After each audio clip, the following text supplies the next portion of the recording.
সংস্কারের নামে তামাশা করছে অন্তর্বর্তী সরকার, মন্তব্য রিজভীর। নির্বাচন দীর্ঘায়িতের ষড়যন্ত্র দেখছেন ফখরুল।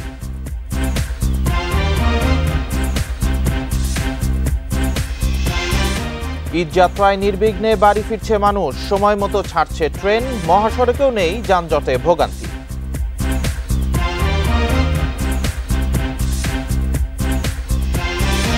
ঈদের ছুটিতে রাজধানীতে ৭১টি নিরাপত্তা চেকপোস্ট, নাশকতার কোনো শঙ্কা নেই বলছেন উপদেষ্টা।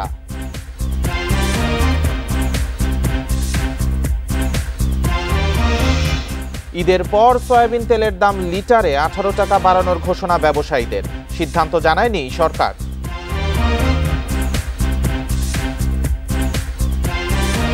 এই ঈদে জামা জুতো অ্যাক্সেসরিজের ডিসকাউন্ট। স্বাগত বিরতিহীন রাত ৯টায় বাংলাদেশে, আপনাদের সাথে আছি রাকিব আহমেদ। এতক্ষণ শিরোনামগুলো জানাচ্ছিলাম, এবার জানাবো বিস্তারিত খবর। সংস্কারের নামে জনগণের সঙ্গে তামাশা করছে অন্তর্বর্তী সরকার, এমন মন্তব্য করেছেন বিএনপির সিনিয়র যুগ্ম মহাসচিব রুহুল কবির রিজভী। দুপুরে সিরাজগঞ্জের তামাই গ্রামে ঈদ উপহার বিতরণ অনুষ্ঠানে তিনি এ মন্তব্য করেন। বলেন, অন্তর্বর্তী সরকার কেবল সংস্কার প্রস্তাব করতে পারে, কিন্তু তা আইনীকরণ করবে জনগণের নির্বাচিত সরকার। অথচ এই বিষয়টি সামনে রেখে কখনো ডিসেম্বরে, কখনো মার্চে, আবার কখনো জুনে নির্বাচন হবে বলে জনগণের সঙ্গে লুকোচুরি করা হচ্ছে। এ সময় তিনি বলেন, যে দল ৭১-এ স্বাধীনতার বিরোধিতা করেছিল তারা গণপরিষদ চাইলেও যারা বৈষম্য বিরোধী আন্দোলন করেছেন তারা কার ইন্ধনে গণপরিষদ চান তা খুঁজে বের করতে হবে।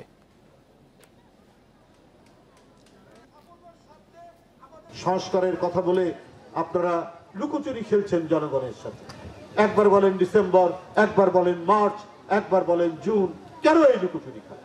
অন্তর্বর্তীকালীন সরকার কেন এই লুকোচুরি করছে? ভোটের অধিকার ফেরাতে বিএনপি প্রয়োজনে রাজপথে নামবে বলে হুঁশিয়ার করেছেন দলটির মহাসচিব মির্জা ফখরুল ইসলাম আলমগীর।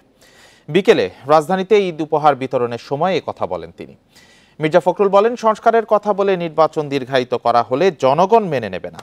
তিনি অভিযোগ করেন, সামাজিক যোগাযোগ মাধ্যমে কিছু ইউটিউবার নির্বাচন পিছিয়ে দেওয়ার দাবি তুলে দেশে বিশৃঙ্খলা তৈরির চেষ্টা করছেন।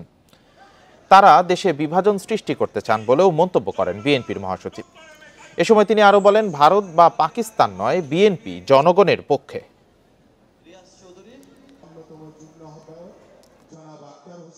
আমরা এখন রাস্তায় নামি না, জনগণের স্বার্থে যদি কোনো বিঘ্ন সৃষ্টি করা হয় তাহলে বিএনপি আবার মাঠে নামবে।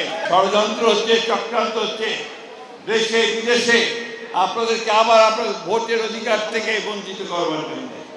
আমরা সেটা হতে দেব না। সরকারের পদক্ষেপ আর সুষ্ঠু ব্যবস্থাপনার কারণেই এবারের ঈদযাত্রা স্বস্তিদায়ক হয়েছে বলে দাবি স্বরাষ্ট্র উপদেষ্টা জাহাঙ্গীর আলম চৌধুরীর। সকালে রাজধানীর গাবতলী বাস টার্মিনাল পরিদর্শন শেষে একথা বলেন তিনি। এদিকে বাস ভাড়ায় নৈরাজ্য ঠেকাতে অভিযান চালিয়েছে ভোক্তা অধিকার সংরক্ষণ অধিদপ্তর। জীবিকার তাগিদে অনেকে সারা বছর কাটে রাজধানীতে, ঈদ এলে তারা ছুটে যায় প্রিয়জনের কাছে। এবার ঈদের ছুটি দীর্ঘ হওয়ায় ধাপে ধাপে ঢাকা ছাড়ছে নগরবাসী। এতে বেশ স্বস্তিতেই যেতে পারছেন সবাই। বাস টার্মিনালগুলোতে টিকিটের জন্য হাহাকার নেই, বাড়তি ভাড়া আদায়ের অভিযোগও কম। আমি অনেক আগেই টিকিট কাটছি, তারপরও যে ভাড়া ছিল লিগ্যাল, যেটা আগে থেকে ভাড়া ছিল আগের ভাড়াই নিয়েছে। যাত্রী ব্যাঙ্গে চলে আসতে সবাই সুযোগ সুবিধা পাইয়া সবাই চলে গেছিল, আস্তে যাইতেছে, কিন্তু এরকমই হয়েছে যাত্রী। তো ভোগান্তি তেমন একটা না, আগের থেকে একটু কম তুলনামূলক। তারপরও ভাড়া আদায়ে কোনো নৈরাজ্য যাতে না ঘটে সেই জন্য নজরদারি চালাচ্ছে ভোক্তা অধিকার সংরক্ষণ অধিদপ্তর। ঘরমুখী মানুষরা যেন নিরাপদে, স্বস্তিতে এবং বিআরটিএ কর্তৃক নির্ধারিত যে ভাড়া রয়েছে এই ভাড়া দিয়েই যেন তারা বাসায় পৌঁছতে পারে, এই জন্য আমাদের যে কার্যক্রম সেটি চলমান রয়েছে। আমাদের কাছে দূরপাল্লার যে বাসগুলোর ব্যাপারে যে অভিযোগ প্রতি বছর বেশি আসে, সেই অভিযোগটা এবারে আমাদের আসলে নেই বললেই চলে।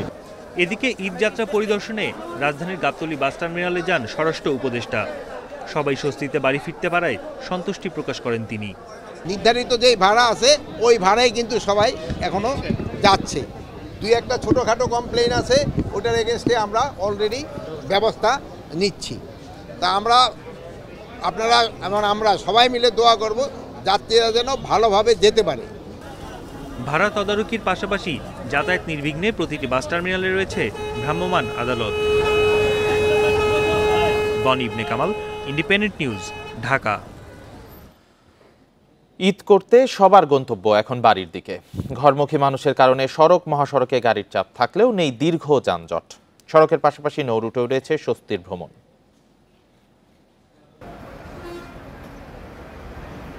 ঢাকা ময়মনসিংহ ঢাকা টাঙ্গাইল মহাসড়কে যাত্রীদের ভিড় রয়েছে।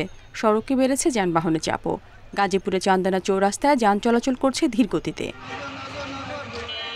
তবে নেই চিরচেনা যানজট। অনেকটা স্বস্তি নিয়ে গন্তব্যে যেতে পারছেন সাধারণ মানুষ। ঢাকা মাওয়া এক্সপ্রেসওয়েতেও যানবাহনের চাপ কম। বাসের পাশাপাশি প্রাইভেট কার ও মোটরসাইকেল নিয়েও ছুটছে দক্ষিণবঙ্গের মানুষ। এদিকে ঢাকা টাঙ্গাইল যমুনা সেতু মহাসড়কে স্বাভাবিক গতিতেই চলছে যানবাহন। রাস্তাঘাট এবার খুবই সুন্দর, ক্লিয়ার, গাড়ি ঘোড়া চালায় কোনো সমস্যা নাই, যানজট নাই। কুড়িগ্রাম গেছিলাম, কুড়িগ্রাম থেকে আসলাম, কোনো যানজট নাই। অনেক খুশি হয়েছি, আমরা তাড়াতাড়ি আসতে পারতেছি, তখন অনেক ভালো লাগতেছে, আগের চেয়ে অনেক তাড়াতাড়ি আসতে পারতেছি এখন। ঢাকা চট্টগ্রাম মহাসড়কে যান চলাচল স্বাভাবিক রাখতে পুলিশের টহল জোরদার করা হয়েছে।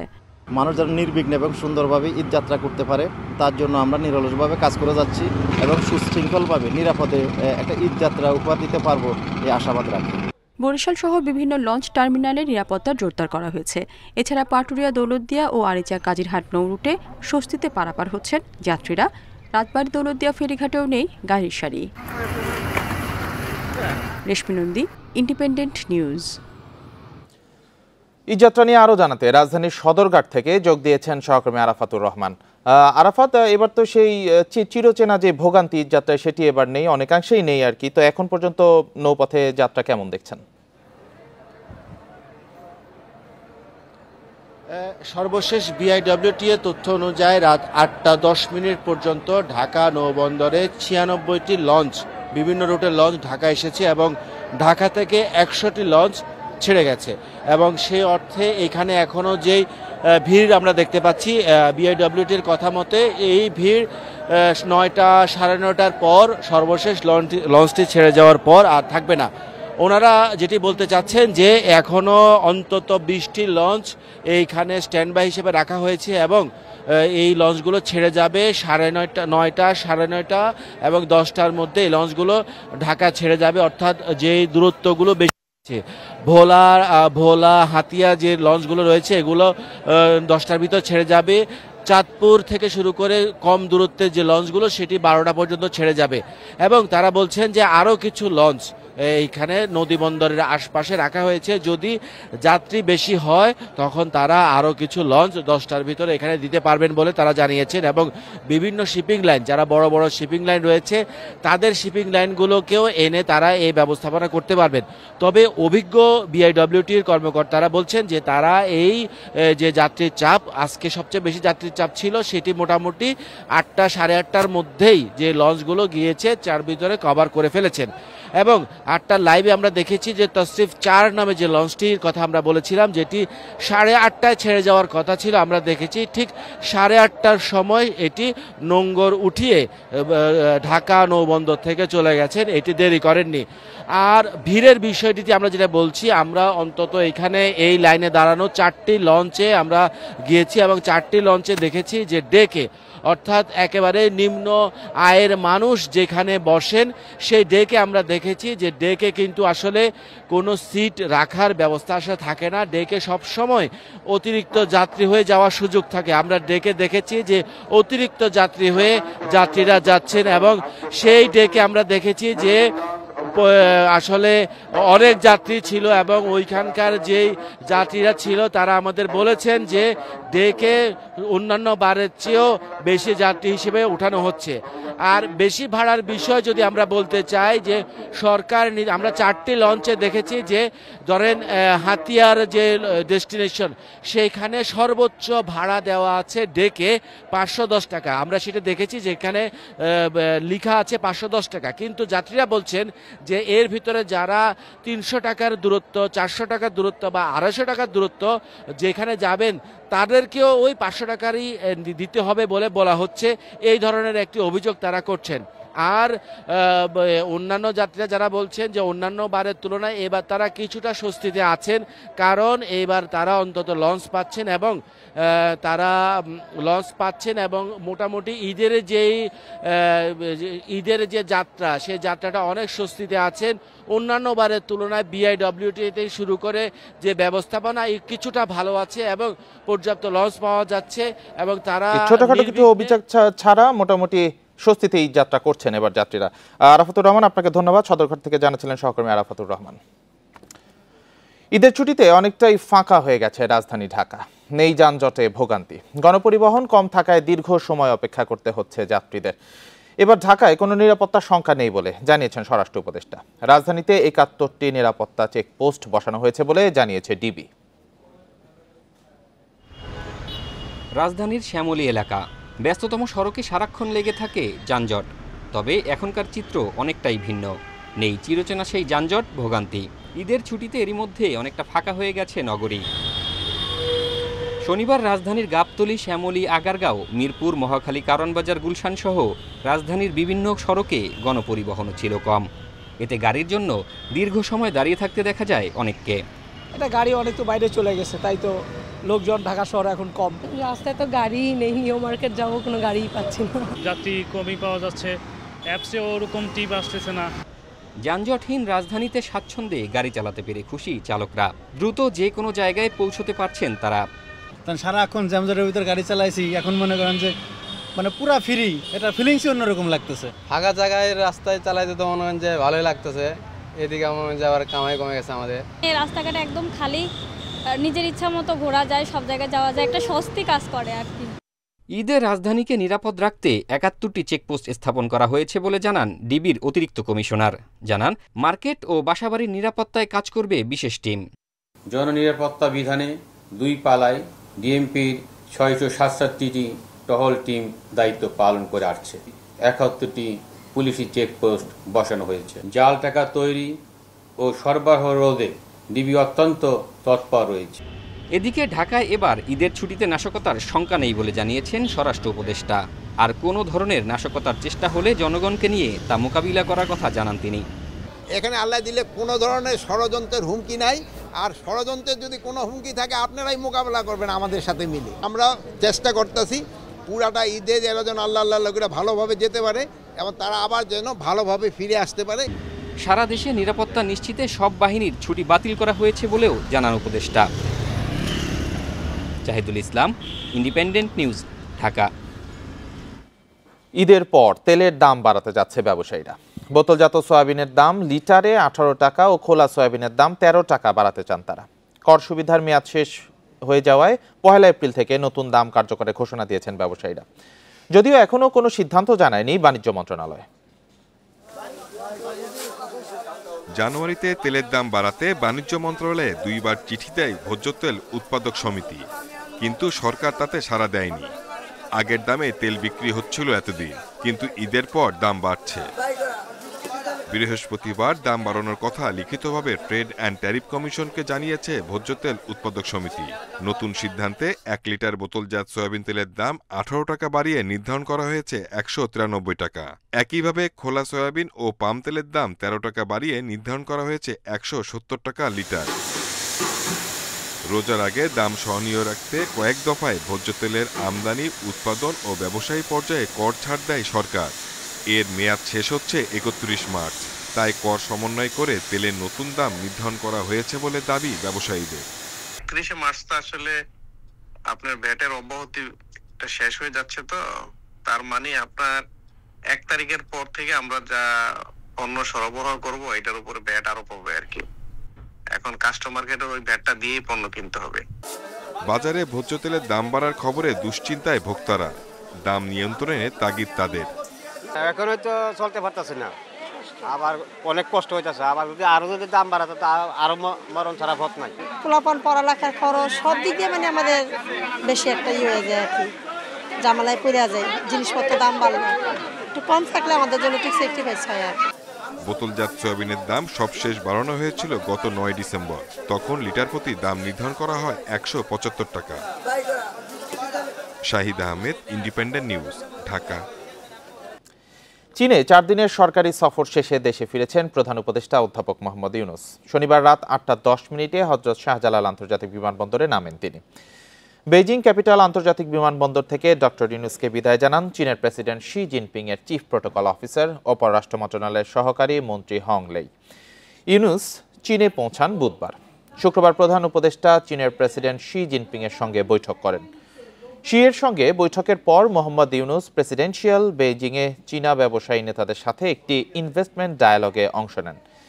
ইউনূসের এই সফরে বাংলাদেশ ও চীনের মধ্যে একটি চুক্তি ও 8টি সমঝোতা স্মারক সই হয়েছে। এছাড়া বাংলাদেশ চীন সরকার ও ব্যবসায়ীদের কাছ থেকে 210 কোটি মার্কিন ডলারের ঋণ, অনুদান ও বিনিয়োগের প্রতিশ্রুতি পেয়েছে।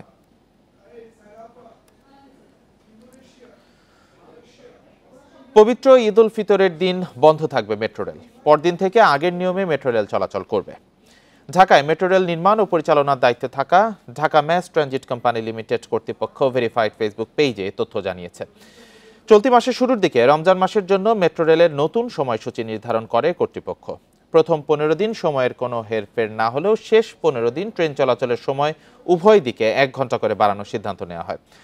মেট্রো রেল কর্তৃপক্ষ জানিয়েছে রমজানের শেষ 15 দিন মতিঝিল থেকে সর্বশেষ ট্রেন 9:40 এবং উত্তরা থেকে সর্বশেষ ট্রেন 9টায় ছাড়বে। গত ঈদ উল আজহার দিনও মেট্রো রেল চলাচল বন্ধ ছিল।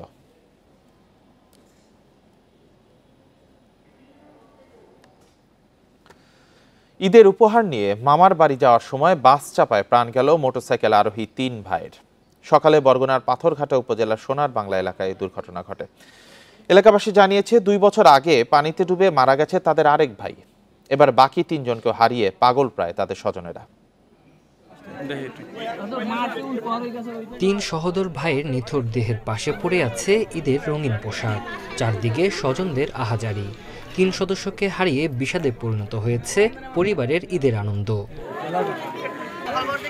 শনিবার সকালে ঢাকাগামী রাজীব পরিবহনের বাসের চাপায় নিহত হন পিরোজপুরের মঠবাড়িয়ার টিকিকাটা ইউনিয়নের নাসির খানের ছেলে নাইমুজ্জামান শুভ, শান্ত ও নাদিম।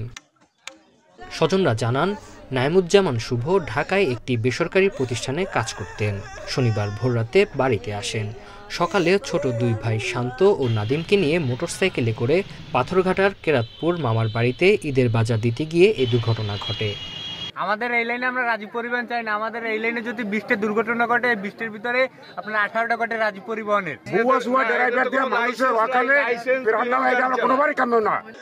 দুপুরে নিহত 3 ভাইয়ের মরদেহ বাড়িতে পৌঁছালে সেখানে নেমে আসে শোকের ছায়া। স্বজনদের কান্নায় ভারী হয়ে ওঠে পুরো এলাকা। সোনার বাংলা নামক স্থানে ওই রাজীব পরিবহনের সাথে ধাক্কা লেগে 3 জনের জায়গায় স্পটে। ওই দিক দিয়ে বাস আইছে আর এই দিক দিয়ে ওই গাড়ি গেছে, ওই একজোড়ে গাড়ির টন সব ঢুকে গেছে। এদিকে দুর্ঘটনার পরই পালিয়েছেন বাসের চালক। তবে আটক করা হয়েছে হেল্পার ও সুপারভাইজারকে। জব্দ করা হয়েছে বাসটি। রাজীব পরিবহন এবং যে মোটরসাইকেল দুর্ঘটনার শিকার ওরা আপন 3 ভাই ছিল। মুখোমুখি সংঘর্ষ সকাল 8:45টার দিকে ঘটনা। তো ওরা 3 ভাই স্পট ডেথ। নাসির খান ও শিউলি বেগম দম্পতির 4 সন্তান। এর মধ্যে ছোট ছেলে পানিতে ডুবে 2 বছর আগে মারা যায়। Tanzil Hasnat, independent news. আর এই ছিল এখনকার সংবাদে। ইন্ডিপেন্ডেন্ট টেলিভিশনের সব খবর আরো বিস্তারিত জানতে চোখ রাখুন ফেসবুক, ইউটিউব, এক্সে। ধন্যবাদ সবাইকে।